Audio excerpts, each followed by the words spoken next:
Olá, meu nome é Jordan Poeg e o meu trabalho foi a bioprospecção de moléculas surfactantes produzidas por bactérias isoladas a partir de amostras de água do mar contaminadas com óleo. Eu fui orientado pelas doutoras Simoni Campos Dias e Rosane Andrade da Costa. Então, atualmente, a economia mundial é muito dependente do petróleo e seus derivados, né, como gasolina, querosene, plástico, etc. E eventuais derramamentos de óleo podem acontecer e tem consequências para o meio ambiente, né? Então, esse óleo pode alterar a fisiologia celular, a abundância e diversidade de alguns grupos de micro-organismos, e também pode acontecer a bioacumulação desse óleo ao longo da cadeia trófica. Para contornar isso, então, pode ser feito um processo de remediação, e em processo de remediação utilizam dispersantes químicos. Os dispersantes químicos têm substâncias ativas que são moléculas surfactantes, e os surfactantes são moléculas anfipáticas, né? Então, tem uma cabeça hidrofílica e uma cauda polar hidrofóbica. E uma molécula biosurfactante, ela tem várias propriedades. Então, ela pode ter uma propriedade de redução da tensão superficial, uma atividade de emulsão, de homogeneização, ou então de formação de micelas. E os biosurfactantes, eles têm vantagens, eles são biodegradáveis, são menos tóxicos, são produzidos por fontes renováveis e são moléculas mais estáveis a variações no ambiente, né, como temperatura, pH, etc. O objetivo desse trabalho foi bioprospectar bactérias produtoras de biosurfactantes a partir de amostras de água do mar contaminadas com óleo, coletadas na praia de Mucugê, Porto Seguro, Bahia, no ano de 2019.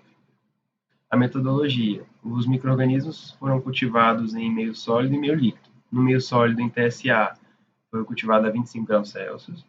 A partir do meio sólido já foi feita a caracterização da morfologia da colônia. Depois, uma colônia do pré-inóculo em meio sólido foi passada para meio líquido, TSB, e as bactérias foram cultivadas também a 25 graus Celsius, 200 RPM, e o pH de ambos foi ajustado para 7. A partir do meio líquido foi caracterizada a morfologia celular dos isolados, e com o sobrenadante desse cultivo foi feito os testes do colapso da gota e do índice de emulsificação. Foi o mesmo sobrenadante que foi usado nos dois testes. Aqui no colapso da gota, a gente pode ver que a gota de sobrenadante está sobre o óleo de soja. E a gota aqui nos poços A1 e A2, ela não colapsou, que são os controles negativos. A gente consegue ver as bordas da gota. Enquanto que nos poços A3 e A4, a gente tem um controle positivo, né, que a gente não vê mais a bordinha da gota, quer dizer que ela teve um colapso total. E nos demais poços são exemplos de amostras que deram resultado negativo, né, que elas estão iguais ao controle negativo. No índice de emulsificação, é um teste que avalia a capacidade de homogeneização, né, de formar emulsões estáveis.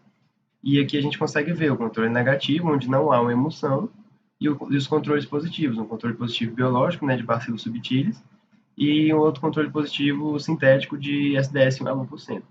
Então, essa camada aqui é a camada de emulsão que a gente consegue ver nos controles positivos. E foi feita uma classificação visual quanto ao aspecto da emulsão, né? Então, foi classificado quanto 1x, né, 1 positivo, 2 positivos e 3 positivos. Então, na caracterização da morfologia, as colônias foram caracterizadas quanto ao tamanho, a forma, a elevação, bordas, estrutura, brilho, cor e aspecto. Então, a gente pode ver aqui nas fotos A e B exemplos de morfologia na colônia. E as morfologias celulares encontradas foram bacilo, cocobacilo e coco. Então, aqui a gente tem alguns exemplos de morfologia celular, fotos da microscopia óptica. Os resultados do índice de emulsificação de todos os isolados, 8 tiveram algum grau de emulsificação, como a gente pode ver aqui nessa coluna. E o isolado que teve uma maior média no índice de emulsificação foi o ACO04, com 56,7% de emulsificação. Já os isolados que tiveram resultado positivo no colapso da gota foram esses dois. A gente pode ver aqui para essa coluna, né, só o ACS09 e o EOCS02.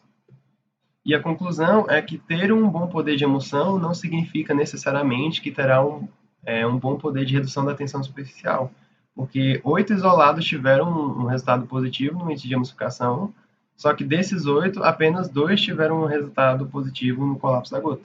E com base nesse screen inicial, foi possível identificar os 8 isolados com alguma atividade biosurfactante. Obrigado.